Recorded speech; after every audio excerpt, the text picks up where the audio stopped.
So thank you, Ben, for agreeing to talk to my class today. So Ben is a friend and he is an engineer at Nokia with a great deal of expertise, and it was very kind of him to agree to talk with us today. I'm going to turn it over to you now, Ben. Hi, I'm happy to join you guys. So just a little bit about my background. So I've been working in the wireless industry for about 25 years. I currently work on 5G wireless systems. I'm a standards engineer, and my group is a branch of Bell Labs at Nokia at Murray Hill. So I work on 5G cloudification and orchestration, so making the 5G cloudified, basically, so the network elements that perform the 5G wireless things cloudified. So a lot of my colleagues actually work in AI and robotics, so I get a lot of stuff in this topic by osmosis and by having lunch with my friends. So I've worked in 2G, 3G, 4G, 5G for various companies that have transitioned to each other. So Lucent merged with Alcatel, became Alcatel-Lucent, and they got acquired by Nokia. I've been in system engineering and software development, and I've worked at General Electric, ultrasound and MRI. I have a few patents. I got my master's in electrical engineering from Purdue and my PhD in operations research from Malden. I've been to 30 countries around the world and 6 continents, and I speak 3 languages. English is my 4th language, so I actually learned Cantonese and Taiwanese, but I've forgotten them, but I still speak Mandarin. I've written 6 books. The most recent 2 were The 4 Elements of Thinking and the Periodic Table of Ideas, and I've published a number of games, and I was the former world champion in HeroClix, a chess-like game. Okay, so the things I'm going to cover are what are the big ideas in artificial intelligence and machine learning? When and where did AI and ML develop? What are its milestones through history? How is AI and ML used? What are its practical applications? And who are the key players? Who are some of the big players in this field? Okay, so the first thing I'm going to talk about are what are the big ideas? And I put that up front because I think the primacy and recency, you'll remember the things I first talk about and the last things I talk about. So so some of the important things that I'll mention a key slide that's coming up in a couple slides. But first, I think before we get to that, we need to think, what is intelligence, right? And this was some ideas that I got from a book called AI for Dummies, which is actually a pretty good book. And it's a good primer book, actually, if you want to dig it up. And it gives 7 basic characteristics of intelligence. 1, the ability to obtain and process new information through learning, the ability to reason, the ability to manipulate information in various ways, understanding, considering the result of information manipulation, comprehension, grasping truths and determining the validity of manipulated information, seeing relationships, divining how validated data intersects with other data, considering meanings, applying truths to situations in a manner consistent with their relationship, and separating fact from belief, so determining if data is supported by provable sources that can be demonstrated and be consistently valid. One thing I think that's very interesting in a lot of books that I've read about AI, and sort of most people I think have had some sort of popular media interaction with AI, whether it's something like Terminator the movie, that's infused with some AI. People have some sense of what AI is, and we'll see it when we get to the some of the key milestones that the markers for AI the goalposts for AI have moved. But I think if these 7 characteristics sort of define intelligence, if a machine can achieve these 7 things, is it alive? Is it intelligent? And I think that's an interesting sort of question to consider. Marvin Gardner, a psychologist, had defined that there are 7 different sort of intelligences that we have. So not just the logical and oriented intelligence, but we have a visual and spatial intelligence, the intelligence like sailors and architects have to be able to visualize the world around them in some way. Bodily and kinesthetic intelligence, such as like a surgeon or dancer or gymnast might have the ability to be able to perform motions with grace and to have there's something called proprioception, which is the ability to sense where your arm is, for example. That skill some people have in in spades. Creativity, I think a lot of people associate creativity with intelligence. So the ability to create new and unique and original works of art or music or writing, I think will certainly be a marker of what we judge something to be intelligent, such as an AI program to be. And that's why you see some of the more recent projects related to AI creating art and drawings and music. Interpersonal interaction. So one of the very first AI things was something like mentioned was something like a Turing test, where if you can have a conversation with a machine and you can't tell it apart from a person, is it alive? Is it intelligent? So and interpersonal interaction is a skill that we learn as people, and I think it's certainly a marker of intelligence, I would say. Interpersonal intelligence, so the ability to have a sense of your goals and desires and interests and wants, is an aspect of intelligence, or one of the Marvin Gardner's 7 intelligences. Linguistic, so being able to work with words, which is an essential tool for communication, and spoken and written information exchange is important to people. So the ability to be able to understand written language and spoken language, that's certainly also an area we'll see coming up as an area which is alive in AI. And then, of course, the classical thing we associate with intelligence, which is logical and mathematical, being able to perform calculations and things that computers innately excel at, and usually far outstrip us to be able to compute millions of calculations in a millisecond. So those are maybe another dimension to thinking about just basic intelligence or human intelligence. So if I had to pick one slide that kind of characterizes this slide pack itself, the next couple of slides, this one and maybe the next couple of slides, are ones that I would return to or review or reinforce. These are the kind of the big ideas, the big ideas among the big ideas. So artificial intelligence is the ability of machines to simulate human behavior and make decisions intelligently, like a human. And and there have been, when we'll see in the history aspect, the key milestones and timeline, there have been several what are called AI winters. So you might hear that term. People got really excited about AI right after World War II. There was just excitement about technology in general, right? The space age. And then they were disappointed that it didn't deliver. Like, where's my Rosie the robot, right? And that was called an AI winter. So lots of investment followed by a lot of disappointment. But as you might have heard of Moore's law, Gordon Moore from Intel basically said, and it's just sort of a rule of thumb, but it's held true for decades, since the 1960s. He said, every 18 months, computing power roughly doubles. And that means we've had many, many doublings for many decades. And people have predicted it's got to stop somehow, but it keeps doubling every 18 months. That's why when you buy a computer, it's practically feels out of date the moment you buy it, right? And that massive increase in computing power has fueled something called machine learning, which is really now how AI is being realized.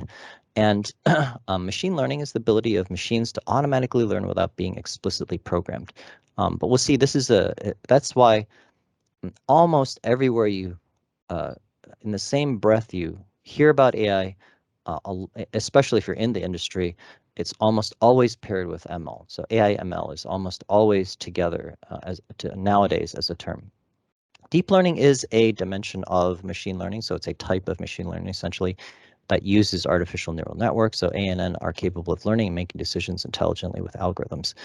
And and a kind of a weak sort of form of AI, if you will, is algorithms, right? So the ability of machines to apply some sort of pattern, an algorithm, to do something in a particular way. And there are all sorts of algorithms that are used in every industry, and it's just about in everything, right? And it's such a powerful concept. If you like reading, I would recommend a book called Automate This.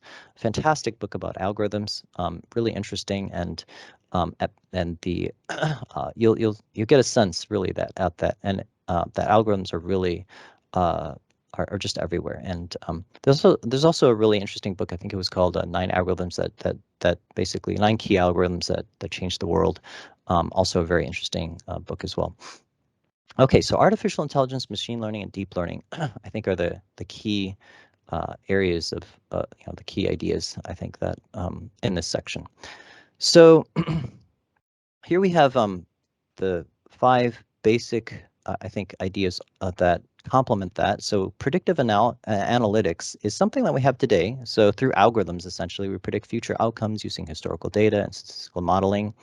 Artificial intelligence that are programs that reason and learn like humans. Machine learning that are machines that learn through experience.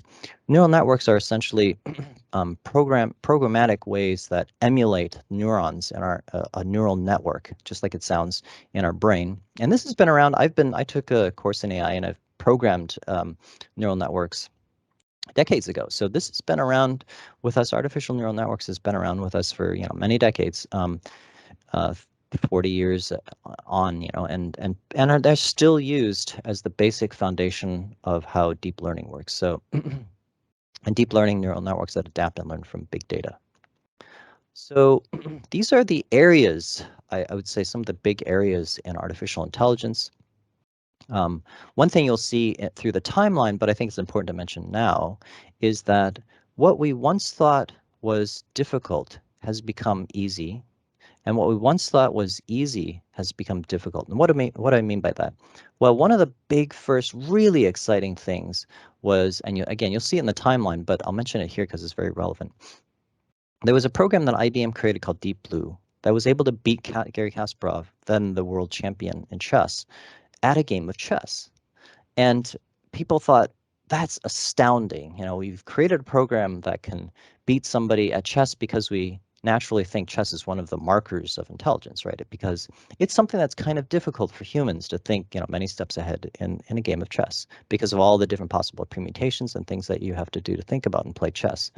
But it turns out that in that problem space of a chess board and making chess moves and stuff, that is something that a computer is really good at doing, right?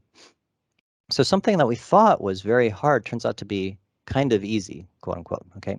But walking across a room, having a robot walk across a room, or having a robot understand a joke is extremely difficult. What we once thought, what's trivial for us to do, to walk across the room, to recognize a shadow behind a tree is not the same as a black ball behind that tree, is extremely difficult. We've through the decades, people have learned that those things that millions of years of evolution have basically tuned our brain to do that seems so easy for us is actually very hard for computers. So machine vision, language processing, and some of the various areas of robotics are rich areas of exploration today. So image recognition and motion analysis and scene reconstruction and image restoration are big areas today in machine vision. So being able to recognize that a cat is a cat amongst a lot of leaves, being able to sense motion, because that means you've been able to identify a ball that's coming at you or the cat is running across the room. Being able to reconstruct scenes that, if I ask you to think about the Washington Monument or the White House, you can kind of reconstruct that picture in your head relatively easily, and being able to reconstruct those scenes in your mind's eye is an area of machine vision and image restoration, being able to restore images from other partial images. Language processing, so natural language processing and generation. Automatic speech recognition. I've been working with speech recognition things for decades, and 30 years ago, speech recognition was pretty bad. You had to Dragon Naturally Speaking was the product I had. I paid $400 for it. I had to sit there for 30 minutes, an hour training it, and it still wasn't all that great. It still would miss a lot of things. Today, on your phone, everybody's smartphone has some basic speech recognition, especially the Androids. I have an Android, and you can just talk to it, and it's actually quite accurate. If I turn on for a few moments, the the transcription, you'll see that, the speech recognition is quite accurate, even never having heard my voice. It's actually relatively new to my voice, but yet it's very accurate and is able to translate everything I'm saying. And natural language understanding, being able to understand language naturally and decompose the parts of speech, and natural language generation and operation, being able to produce, language, and then text to speech, being able to take text and being able to speak it, is our rich areas of AI. And finally, robotics. I think that uh, you aren't necessarily going to interact with, a Raspberry Pi or an AI program. You're not necessarily going to program Python or program AI, but you will eventually in the future, I think, interact with some sort of interface that's likely to be robotic in some way. And here we need to think about robotics not just in the Jetsons robot or the Cylons of the of sci-fi, or a humanoid-like robot, but think of it more broadly. It could be essentially just a robot arm, or it could be just essentially a very smart screen with a smiley face on it. That can be essentially a robot. Um, and in my book, I write about, there's a chapter on robotics, and there's lots and lots of different kinds of robotics. There's a robot that helps you shop. It's just a bag that moves around with you, basically. But it's kind of a smart bag that kind of moves around with you and helps you. But robotics have things they have to think about: power source and management, sensing and bumping into things, and perceiving the things around them. You wouldn't want a robot to run over your dog, or your cat.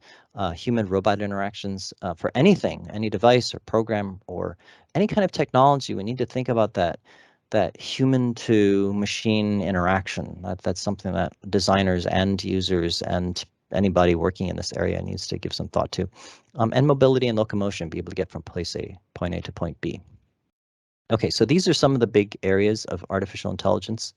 And then you'll have heard of, as you explore this area, you'll hear of a few terms like and notably weak AI, strong AI, and the last one is I think a term that's kind of made up, but I think you'll hear different forms of it, let's say. But artificial narrow intelligence, or weak AI, is a narrow capability. So in the 1990s, expert systems were all the rage. So the ability of an algorithm to essentially emulate an expert. And I'll give you one example. So I used to work at General Electric Medical Systems, and there was an expert system in radiology to essentially be able to read X-rays, right? And that is still a rich area in AI.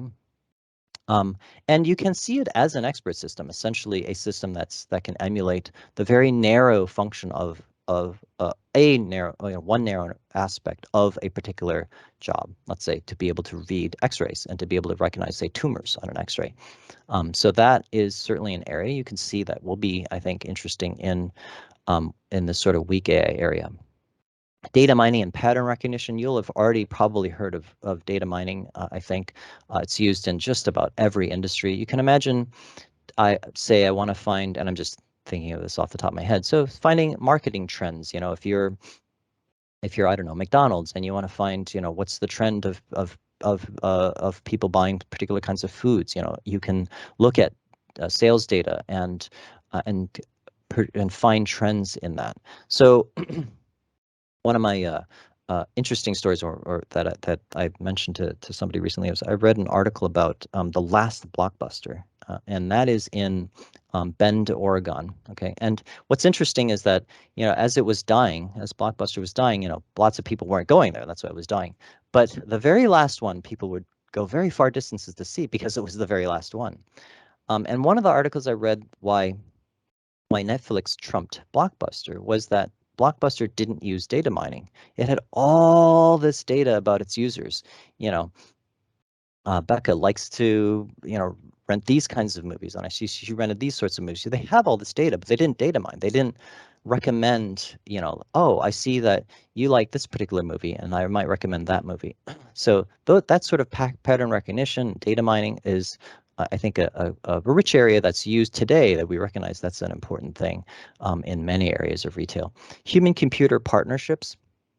So I think personally, you won't see the Robbie the robot. You won't see a Marvin the robot from Lost in Space. You won't see those kinds of robots early on, but I think what you will see is many areas of human to computer partnerships where basically a person partners with an AI thing to be a better person or to accomplish a particular task better. And I think that sort of that area of what quote unquote weak AI is, I think, very rich with um, possibilities and opportunities. So almost anything you can think of, I don't know, strawberry picking, you can have an AI that recognizes good strawberries and helps the human see certain strawberries or whatever, like those things of being able to, I'm a composer, of music, and you can, it'll be the other accompanying parts, or it might create something that you can help you make music, or be other parts of instruments. But just about any, and those are just off the top of my head. You can just about anything I think you can think of. Those sort of the early forms of really AI will be, I think, human-computer partnerships. Navigation systems. So think today, I have was been driving cars for decades, and I used to drive cars with just paper maps, and there was no GPS system. And I remember when I got my first GPS system, I was like, wow, this is really neat. And today, Waze and Google Maps is so indispensable. It's maybe too indispensable. We've almost forgotten how to navigate, as it might be a lost skill someday. But I think weak AI is good at. But if you think about that problem, um, you might have heard of the traveling salesman problem, or you might run across that someday in your learning. So the traveling salesman problem in Königsberg, there was this basically 7 bridges, and what's the best way to traverse all those 7 bridges without crossing over yourself again?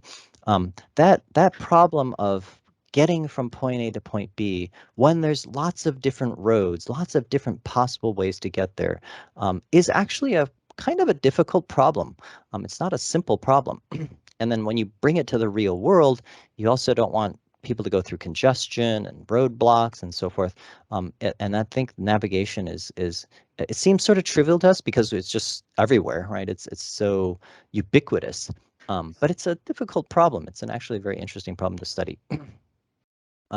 Okay, so artificial general intelligence is the sort of next stage of where basically you have, just like it sounds, general artificial intelligence, general capability of AI to do very general things, to be able to recognize, say, faces, to be able to learn by itself, and to be able to accurately recognize its environment through machine vision and naturally process language and interact with people through language.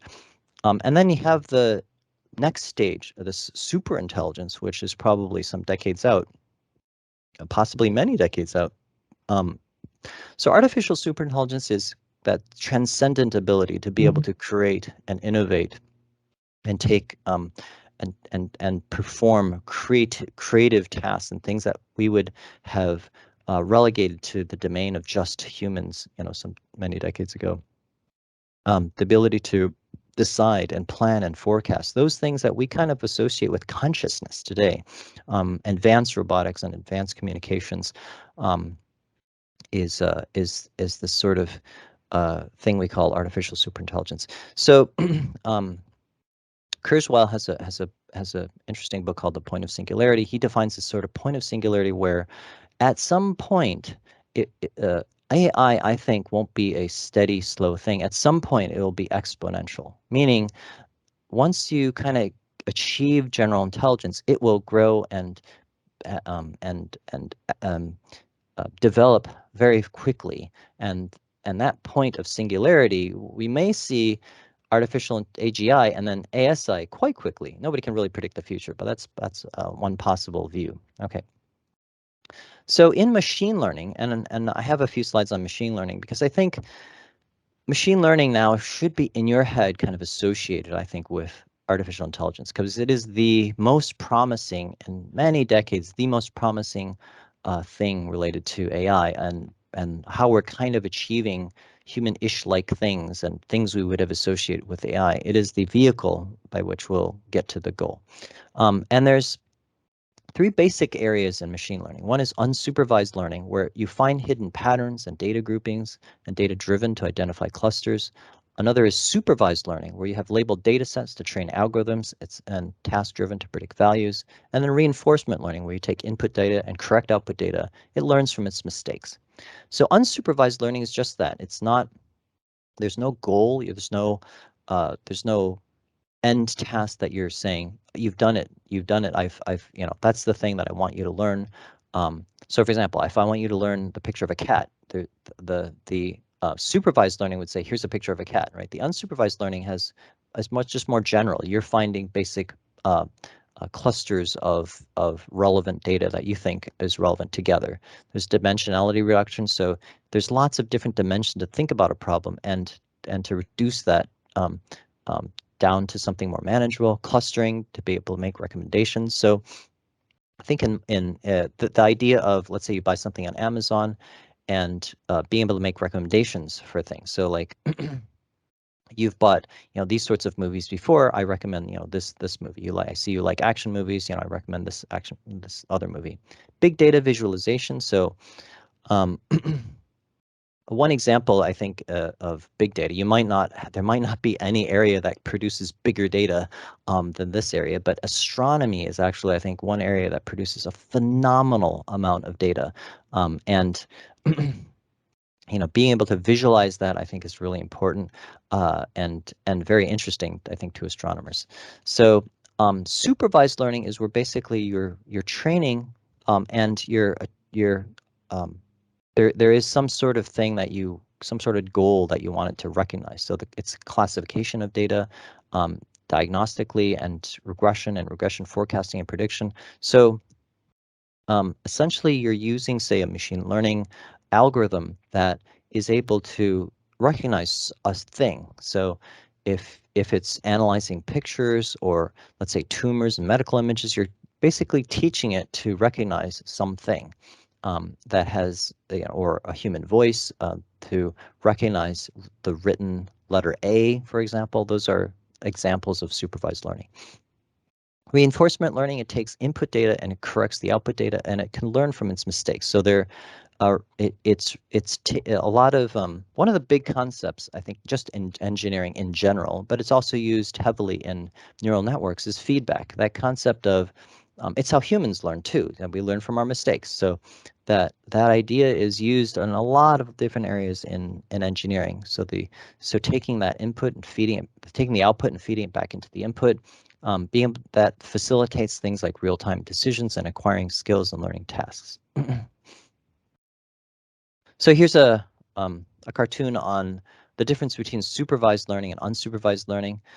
So here we have an AI robot that's guessing the set of pictures. He's using machine vision to see, are those bananas? Nope. Oh, is that an apple? Yep.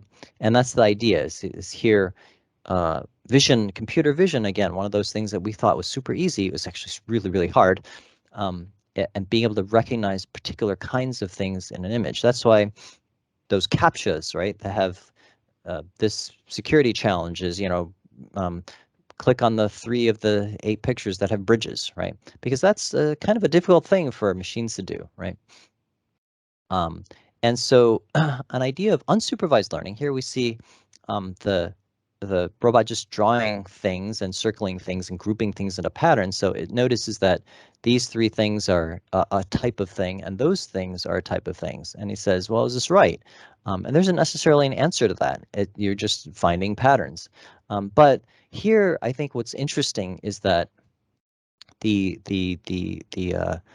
human partnered with a machine can be very interesting, because we see that the human can instantly see, oh, that has some meaning, those are some meaningful patterns. So recently, for example, the stock market has crashed greatly, right? Like we had like some huge crashes in the stock market. The machine can find, well, here's all these particular, you feed it a big data, you feed it lots of data, and it might group certain things, like the the Russian invasion of Ukraine, or the high price of gas, or high inflation, or it might find certain things that are grouped together, but it might find other things that are not as obvious, right? So and we partnered with machines can place meaning to that. So I'm not going to go to this slide in great detail, but I just wanted to show you that there are these things are just the big ideas and the big categories. But there is this area, every area I talk about is absolutely really rich in lots and lots of different ideas that people have entertained over the decades, of different methods for machine learning and deep learning. And different people have tried all sorts of very interesting methods to improve learning, but I'm just highlighting some of the big concepts like feedback, and it's used and in lots of different ways. So uh, the ensemble random forest you might have heard of, neural networks, of course, and lots of different kinds of neural networks. So the very first one was the perceptron, and I worked with Hopfield networks. Backpropagation is taking taking data and just doing that, backpropagating it across a data set to find patterns. Regularization, rule systems, regression, linear regression, different ways to basically connect the dots, right? Bayesian analysis to I know some things have happened. What do I think are predictive things that will happen? Decision trees. I've come to a fork in the road, and there are ways that smart ways to take the left road or the right road. Okay, dimensionality reduction. Lots of different methods there for essentially reducing the problem to a simpler method. Instance space. So basically, I take things that have happened in my nearest neighbors in a neural network, and I perform different things based on that. Clustering. So I look at a big data set and find meaningful clusters of data there. Okay, so the next the next step here is AI and ML history and milestones. What were some of the key milestones in AI and ML?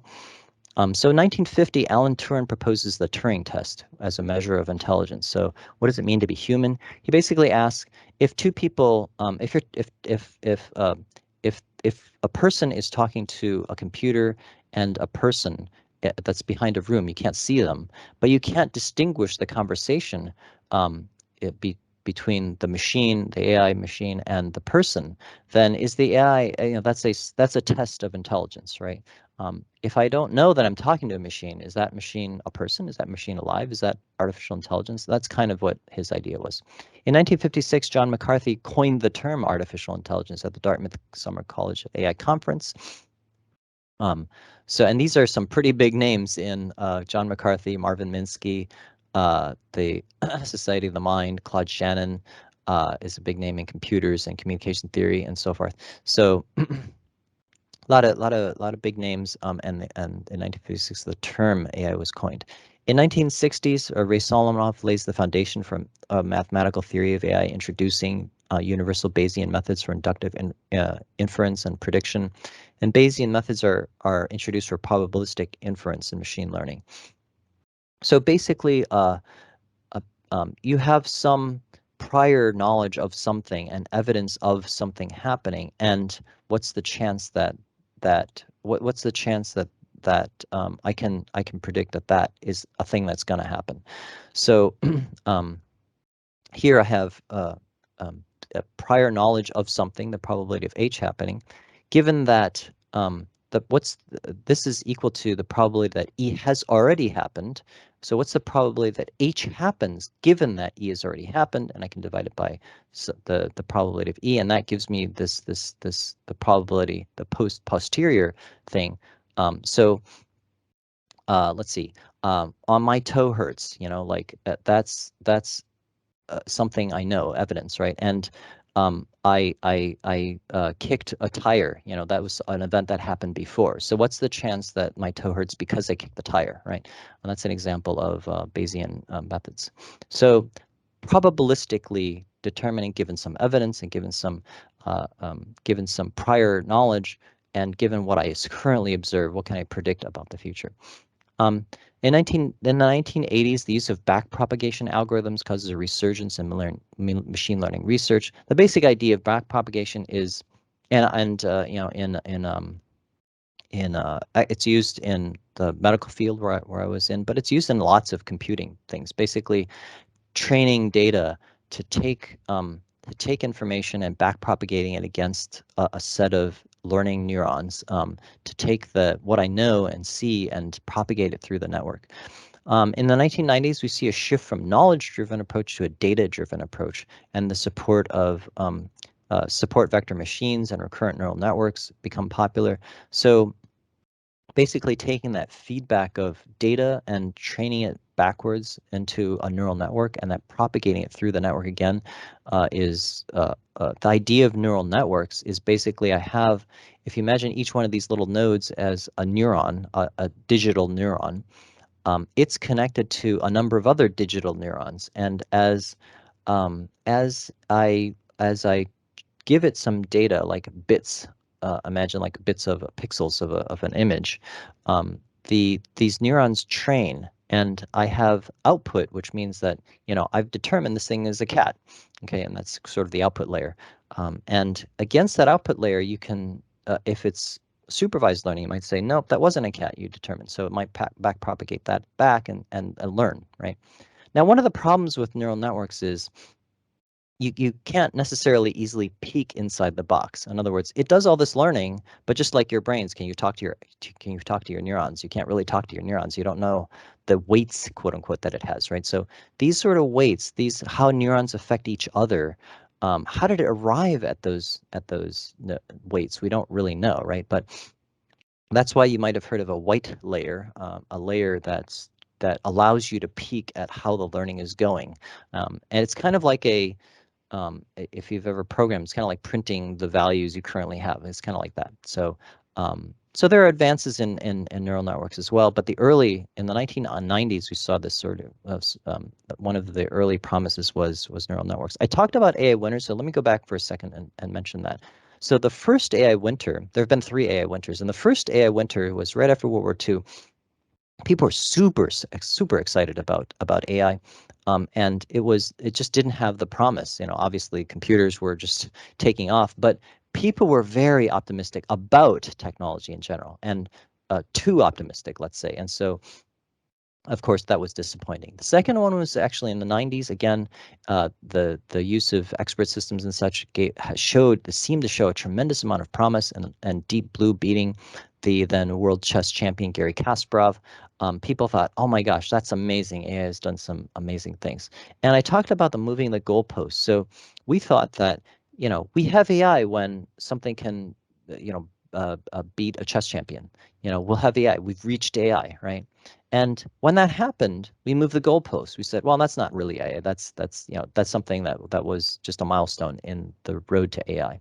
And as AI keeps doing more and more amazing things, it just keeps falling into the backdrop until at some point it's gonna have a conversation with you, and you're just gonna not think anything of it, right? The same sort of thing can be seen in other technologies as well. Like, oh, we were able to make a phone call. That's great. We're able to now streaming, news and watch any kind of video, that's great. We have the ability to all of the information of all of mankind's at your fingertips, is that, the sort of global library of information on your smartphone. And yeah, that's great. There's this moving goalpost, I think, for AI to try to reach. So in 2002, the iRobots Roomba can autonomously vacuum the floor while navigating and avoiding obstacles. Now here, I think, is a very interesting thing to consider, because here we have maybe the first instance of something, sort of intelligence in your home. So this is, I think, what at first, we have seen already the thing that will be in your home. It's not Rosie the robot, it's not a humanoid robot that walks around, but it's just a disc. It's a cylinder that moves around and vacuums stuff. Does something simple, very simple thing. And there have been lots of funny things where the Roomba has made mistakes and things, and I have lots of friends who have Roombas, and sometimes it'll bump into a cat or whatever, but and sometimes cats will sit on them and ride around as a free ride. I've seen jokes where Roomba sprays mm, a spillage, accidentally, but it's something that we basically accept in our homes. That's amazing, and I think the we'll see more of those sorts of things, and eventually it will be more and more complex, doing more and more complex things, assisting at first in the corner case areas, somebody who can't get up, somebody who's a quadriplegic, somebody who's disabled, somebody who can't, make a beverage, it'll make a beverage for you, assisting somebody just walk around the room, recognizing somebody's fallen down and helping them. That sort of thing we'll see those at first, those corner cases, and then as those become accepted more commonly in our lives and making a difference to everyday average Joes like you and me. So I think this was a true milestone in 2002, iRobot's Roomba.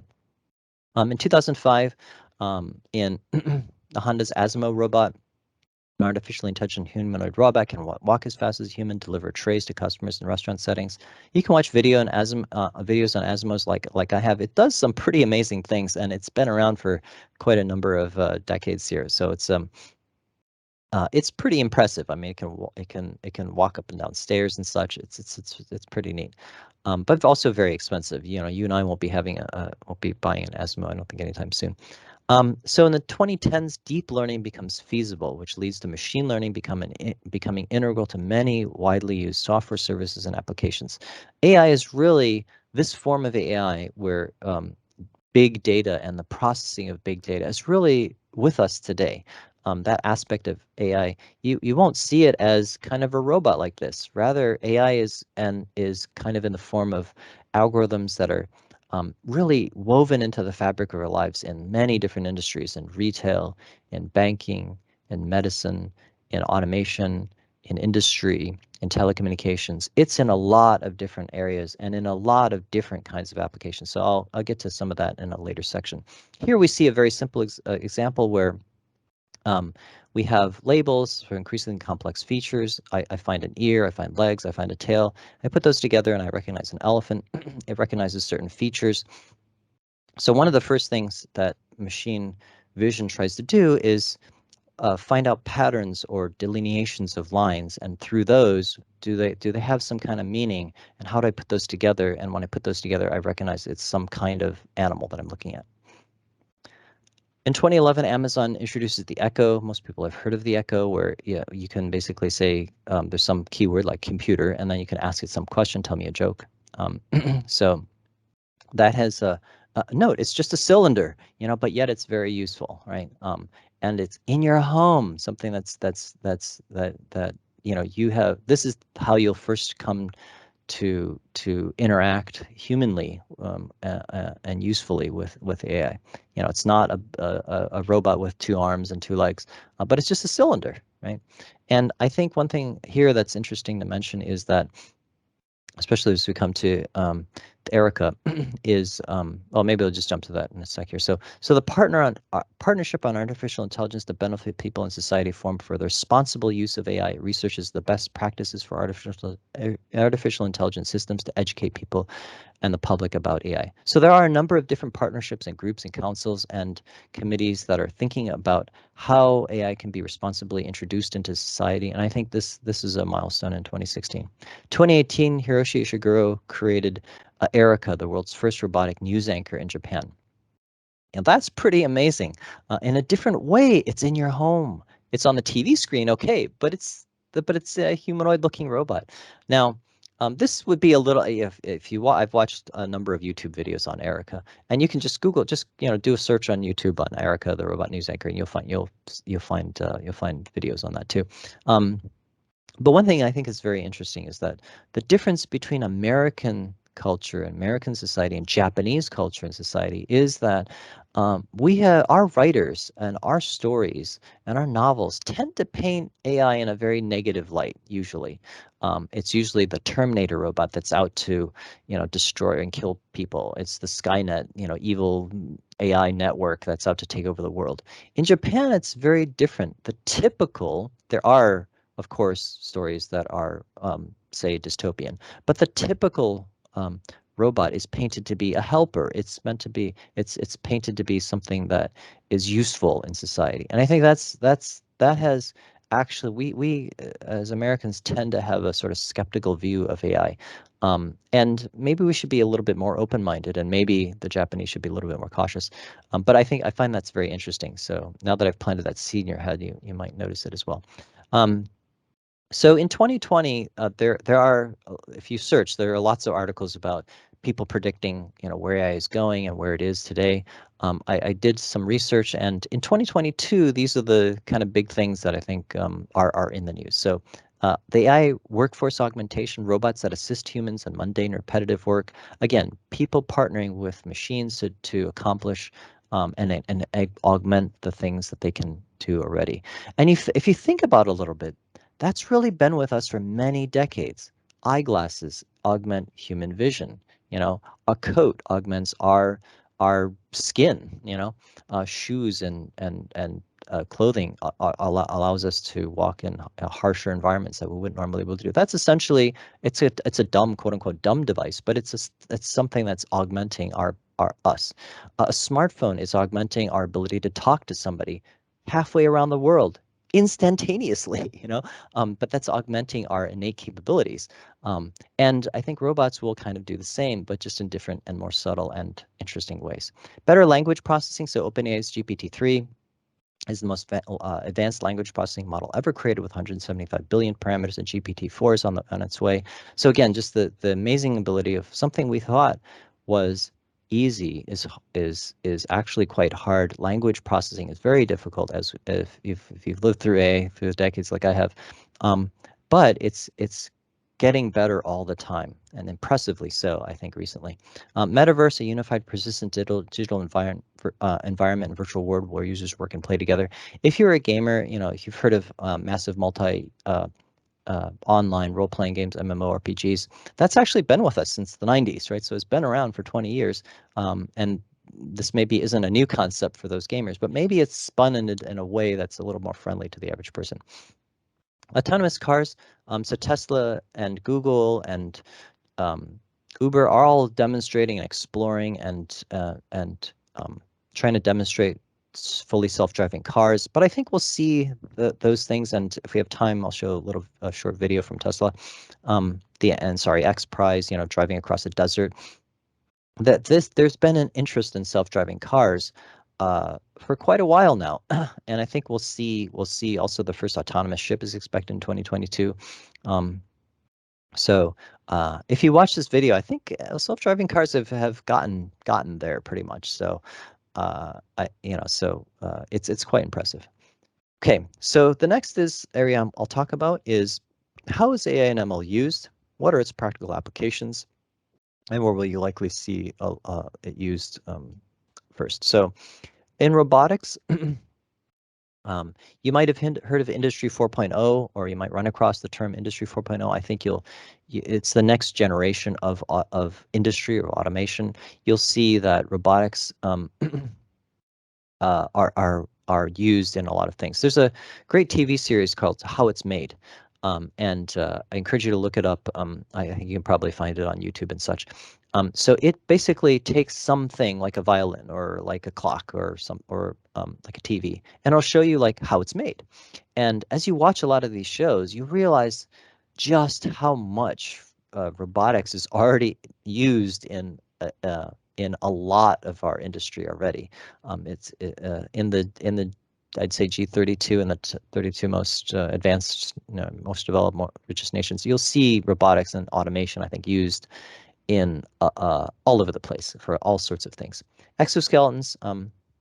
I watched this really interesting. I've been watching lots of documentaries and videos on AI and stuff, and there's an interesting exoskeleton that helped somebody walk across the room who was in a wheelchair. And the first time she was able to walk across the room and open a window, that look on her face was just amazing. Like she hadn't been able to do this for decades. And that exoskeleton, that sort of frame that you can, that some say, for example, somebody who's disabled can walk across the room is really can transform lives. But not just that, though, you can put on an exoskeleton to enhance your strength, to be able to lift a box you wouldn't normally be able to, a crate you wouldn't normally be able to lift. We've seen those, of course, in sci-fi movies and such, but I think it's relatively here. Autonomous vehicles I talked about already. But if you think about a second for how we use like predator drones. So that's a person who is, in the U.S. somewhere. So wherever you are, let's say you're in Washington, D.C., you're able to pilot a vehicle halfway around the world. That's pretty amazing, right? And um, I think we'll see autonomous vehicles, self-driving vehicles, not human-assisted driving vehicles, but you'll see fully autonomous vehicles not too many decades from now. So security systems. So this is one of those areas where it's a big data sort of thing. It's relevant in our lives. It's something that we care about, the security of you and your home and your loved ones. And advanced security systems is certainly a rich area of AI and robotics. Environmental monitoring, used in all sorts of things that like farming and agriculture, for example, and then remote exploration. So if we go to Alpha Centauri, which will take 100 years, why send people? Why not just send a robotic explorer somewhere? And we are actually sending robotic explorers all throughout our solar system. We've sent it to Mars and Jupiter and our asteroids and things that we wouldn't easily be able to explore ourselves. Natural interfaces, so being able to recognize speech and natural language understanding, high eye and hand gestures, computer brain interfaces, touch surfaces, and virtual reality. These are how we will partner with intelligent things, right? So, an idea is only as good as you can express the idea to somebody else, right? And AI is often only as good as it can have some interaction with something meaningful to us, right? Cognitive systems, smart agents and bots, expert systems, recommendation engines, adaptive learning systems, and translation systems. These are all sort of smart systems that are um, that are that are important in finding recommendations for us, in helping us or something learn, and in translating things. So these are sort of smart systems with a purpose that are aiming to achieve something. So these are basic artificial intelligence applications. So in movie and song applications and recommendations, in smart cities and public buses, and smart homes and devices, Industry 4.0, and social applications and personal assistance, I think these are all rich areas of artificial intelligence applications. So this is from a presentation I gave on IoT. So these are just a few areas where a smart home and AI could play a role, and smart devices can play a role. Security systems and smart locks and smart home HVAC systems, lighting, energy management, appliance. So you can imagine that there are lots of rich areas where it doesn't have to be a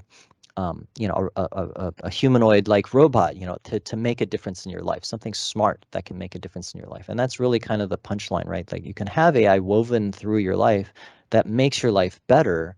And that's not just this weird eyeball looking at you. It's woven through our life intelligently to keep you safe, to keep you cool or hot, to make the most of the energy that you have available to you, and so forth. Smart city applications, you'll see a lot of smart applications for in the city, from smart trash cans to emergency to bus stops and parking apps and so forth. So you can imagine woven throughout a city, there's lots of opportunities to do something interesting and make the city better for its citizens. Industry 4.0. The four basic phases of industry was early mechanization, that industrial revolution, industry 2.0 with mass production, think Model T, Ford's Model T, industry 3.0 with today's automation and computer and electronics, and then industry 4.0, which is characterized by cyber-physical systems and the Internet of Things and networks, with basically smart robots and smart arms being able to produce something intelligently and quickly and efficiently. Okay, and who are the big players in AI ML? So there are lots and lots of players, but some of the big players are Microsoft with Project Oxford and Cortana.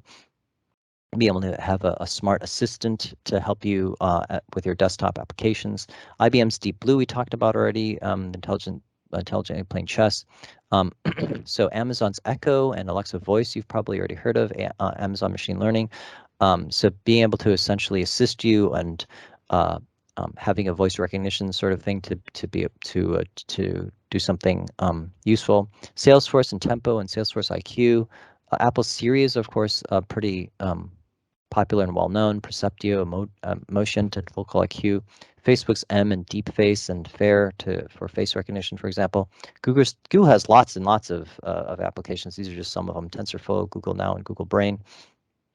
But here's an interesting diagram that I found. So here we have the outer layer as artificial intelligence, and this middle layer here as an example of machine learning and an example of deep learning.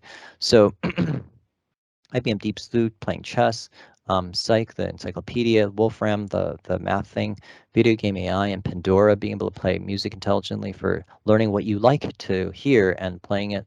And IBM Watson's machine learning, so being able to do like Google's, an example of that is Google PageRank, where it's trying to find what you want to find on the internet, a needle in a haystack. Spotify's Discover, sound and music, Facebook's news feed intelligently, like I have 630 friends on Facebook, how does it determine what to show me? That requires some AI.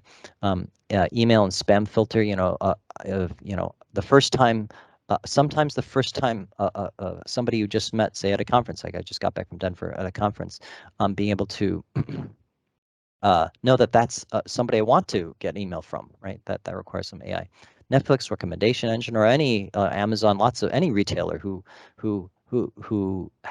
could use AI to see the things you sort of bought and recommend things intelligently, right?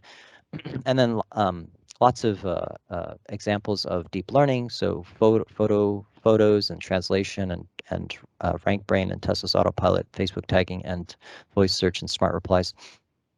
And then here in these last two slides, I just really want to show that there are lots and lots and lots of players in this industry, lots of startups and lots of players who are exploring different areas like healthcare and robotics and computer vision and so forth. E-commerce are using machine learning and AI to try to make your life better. Yeah, enterprise function of autonomous systems and agents and so forth. So, you might say, well, I'll never find a job at Google. It's too hard to get into, or Facebook or Amazon. But, there are lots, if you're interested in this area, and this area is very promising, and I think the future, there are lots of players that are out there, and you can explore and think that they are all trying to do something interesting. Okay, so with that, I've gone over an hour a little bit, but I think I think we'll stop here for questions. So now I realize this is a purely digital sort of thing, but we'll let Becca do the questions hosting here. Yeah, so I had a couple questions. One is, what are the key areas you see AI branching out into?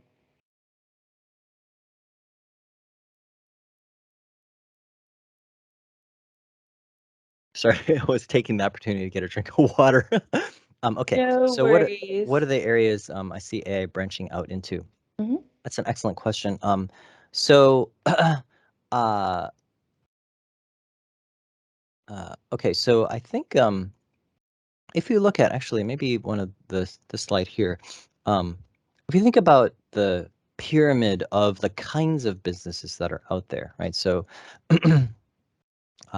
from the industry, the farmers, the manufacturers, to the people that get who made the raw things, to the people who sell the things, to the retailers, and to the service businesses, I think we'll see AI really weave itself into everything, really. So maybe my answer would be everything. Like, if you asked, where are algorithms going to make a difference? They'll make a difference everywhere, right? Um, I read a book, uh, and it was Ross's, I think, about the future of industry, and he had there was a really interesting chapter where he mentioned uh, Alex Ross is the author, and he wrote a book about the future.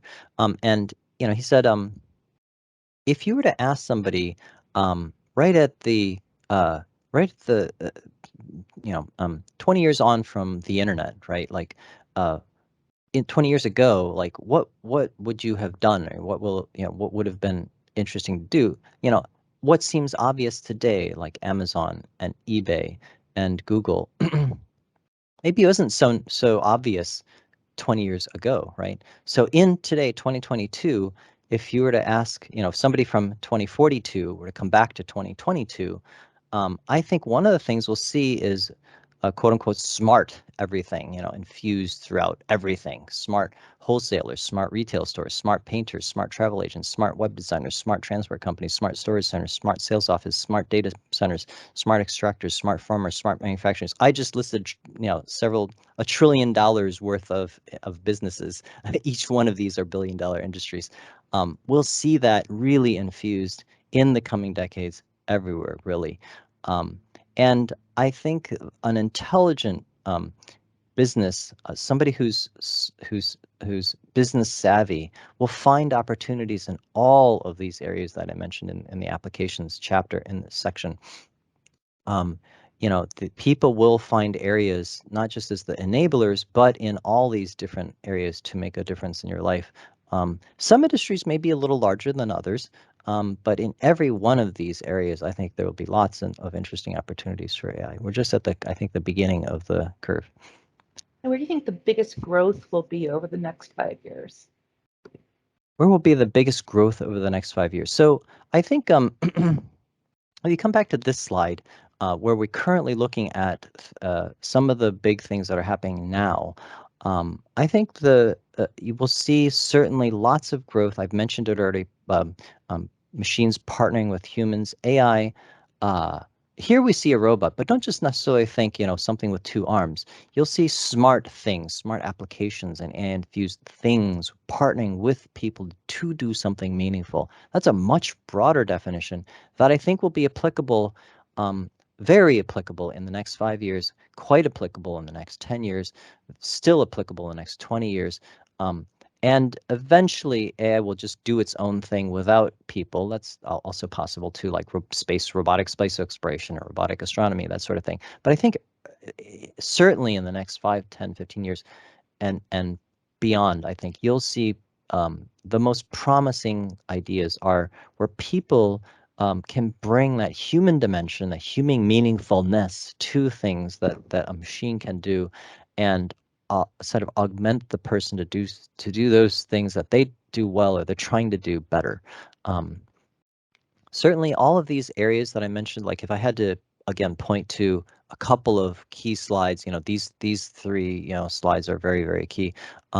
So I think all of these areas will see growth as we try to establish AI more in the home, in industry, which is a little easier.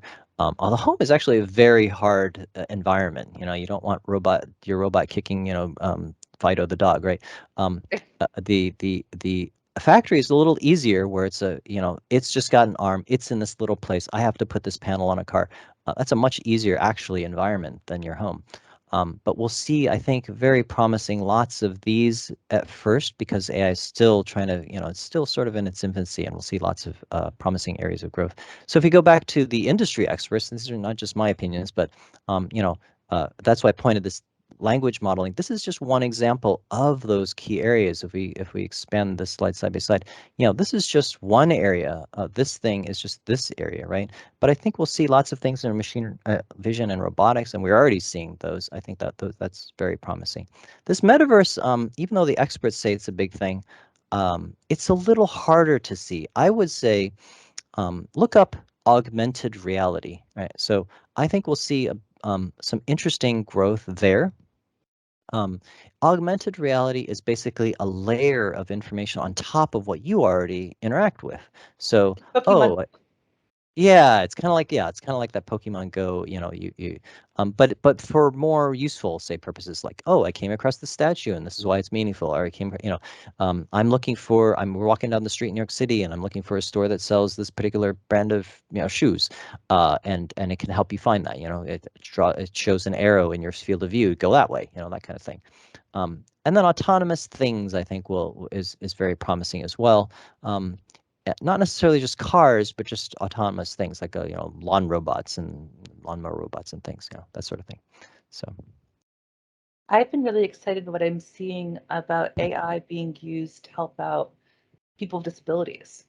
So like yes, making things yes, for blind people and yes. robot legs for people who've lost their legs and so on. Sure, sure, absolutely. And I think the a lot of corner cases, you save one, you save the world. I think you'll see a lot of those sort of corner cases, but they make a tremendous amount of difference to a few people. But for those few people, it's the world, and I think those are places where I think we can't discount those. People of soldiers who have come back from war and making a huge difference in their lives. Being able to walk again, or being able to see again, being able to hear again. Um, we, Although I, you know, a lot of things we take for granted, like GPS, were originally developed for those kind of purposes, right? So yeah, yeah. helping a few people ends Right. up helping more people often. Absolutely, yeah. Like I've learned sign language some decades ago, and I teach sign language, so it's one of the three languages that I speak. And so I've learned a lot about, about the deaf and people who are hard of hearing and how the hearing works and such, and through the years. And I think, it's actually kind of contentious that the hearing aid, and implanted hearing aids is contentious in the deaf community because they see it as an inroad into their culture. But I think it can really make a difference for those people who have lost hearing later in life, maybe not so much early in life, and getting that hearing back. They're used to hearing and now they can't. Yeah, I think, and of course, I've watched lots of videos of people who are near blind and have been able to see again. Very recently, just last week, in fact, um, German, or Hermann, maybe he pronounces it Aldana, I believe was the name. And sorry if I jump to a website, but Hermann Aldana, he was able to drive a car um, uh, uh, in a racetrack with his mind. That's cool. Yeah, so that's and he's paralyzed. He's a quadriplegic, and he can Herman, or German Aldana, um, with Zynga's brain, allowed a paraplegic man to drive a race car more than 9 years after the loss of his legs in an auto accident. And I watched a video of him. Maybe this is a video of him. He's able to control a car just driving his mind. Oh yeah, news. Let's skip that. But anyway, you can look it up yourself. Really impressive. That's just one of many, I'm sure, interesting things to come, to come. But it was very recent. It was just May, I think, last week. So May 22, May 19. Quadriplegics able to drive a car. That's very, very impressive. And that's just the beginning, I feel. I think I've asked a lot of my friends, if you called an Uber and a car came to your house or place with nobody in it, would you get in? And ask your friends that question and think about that. Most people, in fact, everybody I've ever talked to has said, no, I'm not going to get in that car. However, I've had that same question and conversation about flying cars. Flying cars have been promised for decades, but where are our flying cars? And when they come, uh, would you trust Barry the drunk, with a flying car? And if a car hits a telephone pole, that's one thing. But when a flying car crashes into a house and kills 9 people in the house, that's a totally different thing. Right. And most people, when you have that conversation, they're much more likely to trust a self-driving flying car than they are a self-driving car. That's a very interesting thing. But I think once a lot of cars are self-driving, it will actually be a safer place and a safer world. 41,000 people die a year in car accidents.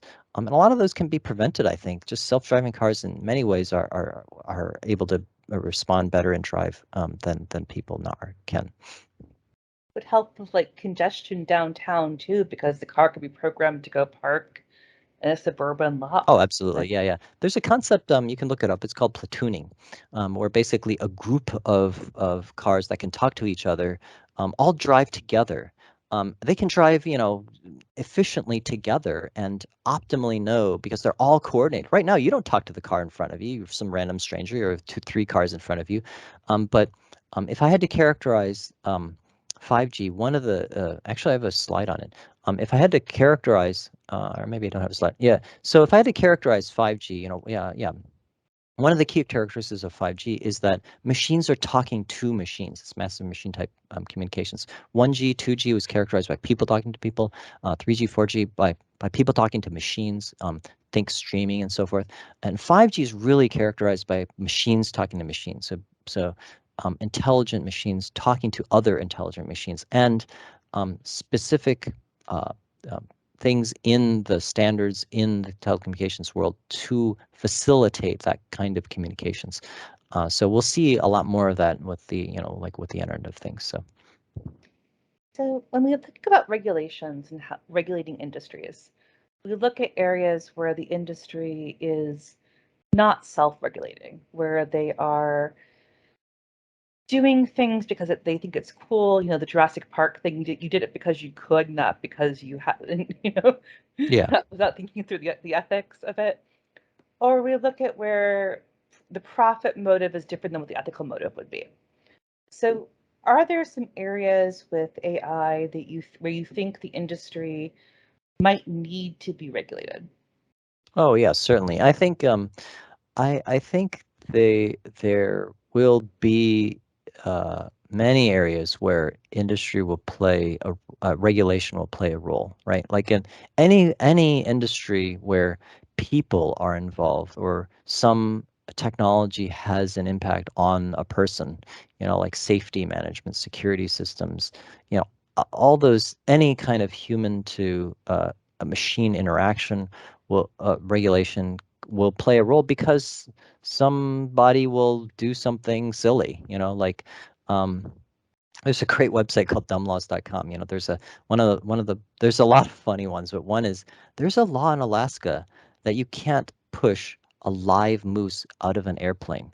I mean, like that means that somebody did that at one point, right? So, like I think, people will just do and try all sorts of stuff, and somebody will have a regulation for something like it. But the key question is really will the technology be misused and how could it be misused and where will it be misused? I think we do need to bring some humanity to the technology, and there are actually there are a number of bodies that are trying to come together to address that. I was just looking at the this Beckett found this Declaration of Independence in the panel of artificial intelligence. This is just one of them. I also mentioned a different one in my presentation as well, from 2016. This partnership on the AI to benefit people in society is another group that's looking to try to responsibly introduce AI, not just blindly introduce AI, right? And so thinking about the where to promote human centric and ethical approach on AI, to support a multi-stakeholder approach on AI to stimulate innovation and growth. I think it's a very interesting, excellent question and to think about. Another group is this binary calculations, where basically it's looking at how asking people to questions that they could ask themselves to how to so those deep, hard to question answers to bring humanity um, to the development of AI. Um, our needs, hopes, dreams, and desires, along with the multitudes of cultural nuance to uphold and serve the demands of status quo. Essentially, to ask what does AI really need from you? It really needs that sort of input to bring humanity to the development of AI. I think that's a very important dimension, and is obviously will be relevant to regulation. So Elon Musk says artificial intelligence is an existential risk to humanity. Do you think he's right or wrong? So I think AI ultimately is a tool, right? And is um, can a tool sort of threaten all of humanity? Think about like the development of a nuclear weapon or nuclear technology, right? Certainly, that's an existential. With a touch of a button, I can wipe out a whole city. With a touch of a few buttons, I can wipe out, the entire planet. That's clearly an existential risk to humanity. And again, I think one of the the natural things that we've been sort of conditioned to think about is the negative, the dystopian views of AI. But let's flip that question on its head. What are the utopian views we can ask ourselves, and how can we make the world a better place? How can you start today with your knowledge and your Joan, you having one idea to help one person, really, you can help a disabled person, Herman Aldana, drive a car or to walk across the street, or somebody in an exoskeleton to go shopping, something that you completely take for granted today. How can we use AI to really make the world a better place? And that is really how society improves, not by asking how or can we destroy ourselves, but how can we really make the world a better place for everybody? And those are the questions you want to ask yourself, I think, going through this course. And you have a great teacher. I've known Becca for a while now, and she'll be a great guide on your journey here, I think, to ask the right questions and think about how to make a difference in the world. Well, thank you, Ben. I really appreciate your time here. Yeah, thank you, everybody, and I hope you got something out of this. And again, the big key ideas in AI, ML, and deep learning, that there is stages and different areas, and I think and machine vision, language processing, and robotics are, I think, some of the key takeaways here. So great, thank you.